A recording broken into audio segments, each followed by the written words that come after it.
¿sí? Y hay unos textos, por ejemplo, se cita a 1 Corintios 16, 18 y Gálatas 6, 18, donde se usa el término espíritu. Ese término espíritu se usa para referirse a las personas vivas, ¿sí?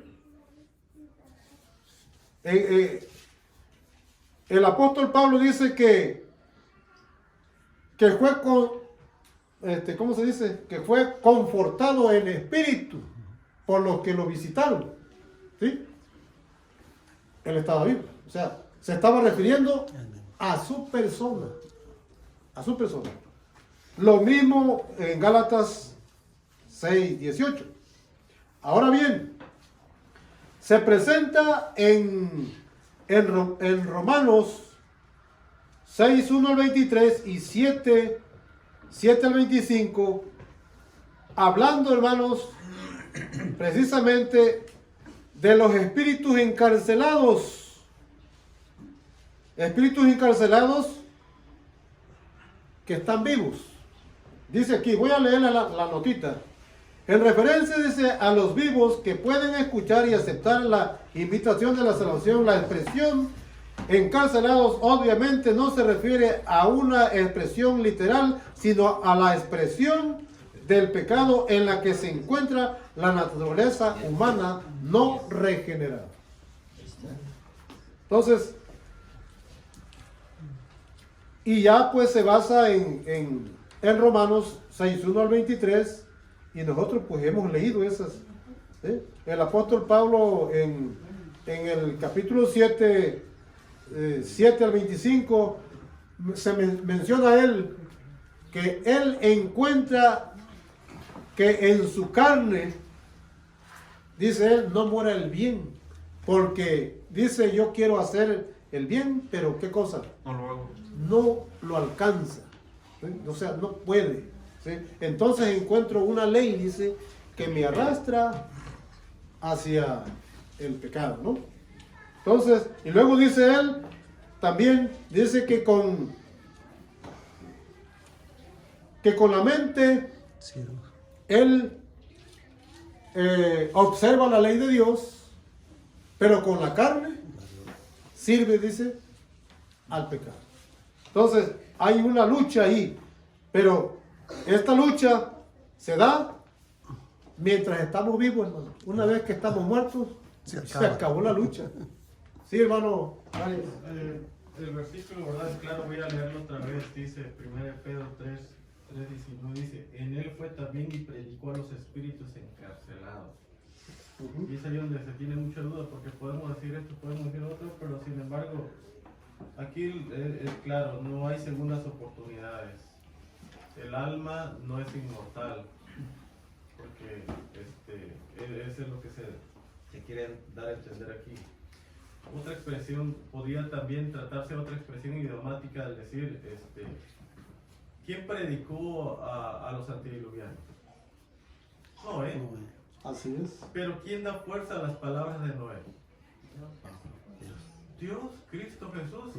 O sea, Cristo Jesús estaba dándole fuerza y poder al mensaje de Noé a los antediluvianos. Lo mismo que hace con nosotros. Por ejemplo, alguien puede decir también, oye, Dios me habló. Bueno, pero si vamos a decir, si el hermano Plata era el que estaba predicando, ¿no era Dios? Era Dios a través de quién? El Espíritu, a través de nuestro hermano, a través del predicador. Son expresiones idiomáticas que pueden muchas veces sacar del contexto. Malinterpretarse. Pero como bien lo dijimos, ¿verdad? Siempre debe estar respaldado por muchos otros versículos y con un escrito. Así es. Entonces vamos a pasar, hermanos, a la parte del jueves, donde habla las almas bajo el altar. Dice, lee Apocalipsis 6, 9 al 11, ¿cómo pueden las almas de los mártires muertos clamar bajo el altar? ¿Cómo pueden las almas de los mártires muertos clamar bajo el altar? Nosotros sabemos, hermanos, que el libro de Apocalipsis es un libro 50% simbólico, vamos a decir 50% literal, pero tenemos que saber discernir cuáles son las palabras simbólicas y cuáles son las literales, porque si hay, o sea, el libro no es totalmente simbólico, o sea, no es todo simbólico. Por otro lado, pues también sabemos que se puede entender, nada más que pues hay que echarle más inteligencia y pues sobre todo, ¿verdad? Como se ha estado diciendo, sobre todo tenemos que ser conducidos o guiados por el Espíritu Santo para poder entender. Amén. Este capítulo o este párrafo que se encuentra en el capítulo 6 de Apocalipsis 9 al 11 es simbólico. Prácticamente aquí al apóstol se le presenta esta visión en una forma metafórica, ¿sí? O figurativa, como ustedes quieran entenderlo, figurativa, para darle un mensaje a Juan con respecto, porque ustedes saben, hermanos, que Juan había sido enviado a la isla de Patmos para que ahí se muriera. ¿Sí? Esa es la intención, que muriera él ahí. Prácticamente él no estaba gozando de felicidad en ese lugar donde estaba en la isla de Patmos. Entonces Dios, nuestro Señor Jesucristo, se dispone a revelarle el libro de Apocalipsis, los sucesos que iban a suceder antes de que Él se manifestara en las nubes de los cielos. Y estas palabras que recibió Juan mediante el libro de Apocalipsis eran para consolarlo a él, ¿sí? Así que esta porción bíblica que se le presenta ahí, de las almas que estaban debajo del altar, naturalmente que tenían un mensaje para Juan, un mensaje de consolación, ¿sí? Un mensaje de consolación para Juan, porque ahí se le dice que se le dan vestiduras a estas almas, vestiduras blancas, y que esperen un poco de tiempo mientras otras personas daban su vida y se completaran los que tendrían que ser muertos por causa de la palabra del Señor, y entonces el Señor iba a actuar para dar el pago a cada uno conforme fueran sus obras. Así es, no acaba. Hermano, eso sucedió en el año 1798, cuando Roma persiguió a los hijos de Dios y los mataba a todos los cristianos.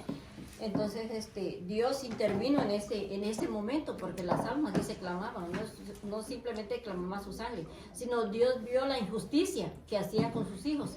Entonces Él intervino, y en 1978 Napoleón, tomó preso al Papa para que esto se acabara, para que la Inquisición terminara y los hijos de Dios vivieran tranquilos para seguir predicando la palabra de Dios. ¿Ok? Algo muy interesante que como adventistas nosotros decimos, damos por hecho, este es simbólico, esto es literal. Pero por las personas de allá afuera, porque nuestro deber es clarificarles la palabra de Dios, es llevarlo, ¿verdad?, contacto, con amor, y decirles con el contexto, de enseñarles qué es simbólico y qué es literal. Ajá. Porque nosotros vemos, ¿verdad?, aquí, decimos es literal, o es este evento. Mártires son todos aquellos que han muerto por la palabra de Dios en cualquier tiempo, en cualquier época. Ya lo señaló nuestro hermano, ¿verdad?, que fue la época más parte de los 1260 días de años, ¿verdad? Sin embargo, vemos, ¿verdad?, que el Apocalipsis es un libro de simbología. Y vemos también allí de que está escrito en el contexto levítico, hablando acerca de los sacrificios. Se menciona altar. ¿Qué altar es? Era el altar de los sacrificios, donde allí se sacrificaba y se derramaba la sangre del sacrificio debajo del altar. Y como vimos la expresión de Abel, ¿verdad?, donde cuando Abel muere, Dios le dice, oye, la sangre de tu hermano clama. Aunque la sangre no clamaba, sino que era el sentido de justicia que se había de dar. Ahora, ¿qué están en el cielo? Si están en el cielo, si fuera literal, pensaríamos entonces de que si estás en el cielo es paz, amor, felicidad, armonía, pero ¿qué hacen allí entonces si están en el cielo y reclamando descansa? No están contentos entonces ¿para qué tomarlo de esa manera? Explicarles a ellos prácticamente eso. Y hacerles entender que simple y sencillamente son simbologías que tienen que ver con la relación con el juicio, ¿verdad?, que se tiene que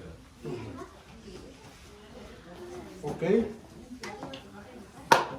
Dice, voy a leer una partecita de la nota, hermanos. Se menciona a un personaje aquí, un erudito, George Ladd.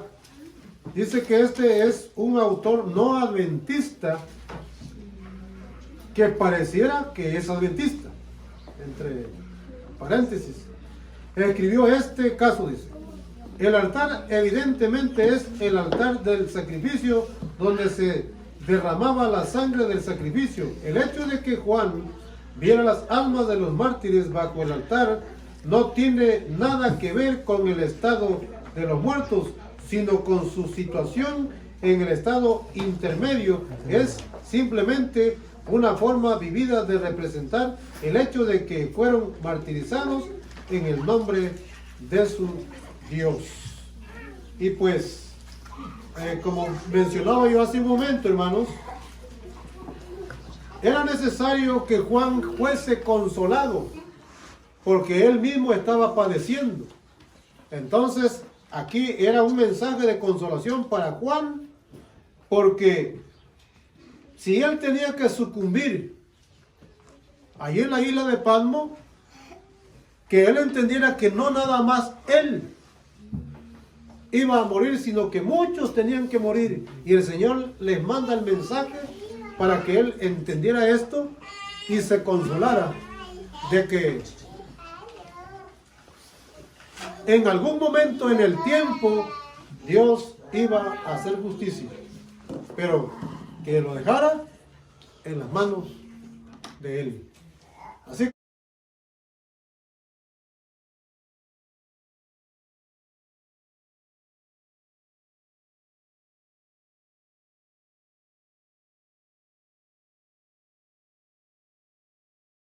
y también te rogamos, oh Dios, por lo que de alguna manera, Señor, escudriñan las Escrituras y enseñan tu palabra, Señor, para que les des un correcto entendimiento, de tal manera, Señor, que al presentar tu palabra puedan decir como el apóstol Pablo, que dice: procura con diligencia presentarte a Dios aprobado como obrero, que no tiene de qué avergonzarse y que traza bien la palabra de verdad. Amén. Quédate con nosotros, oh Padre Santo, pues. En el siguiente programa te lo rogamos en el nombre precioso de Cristo Jesús. Amén. Amén.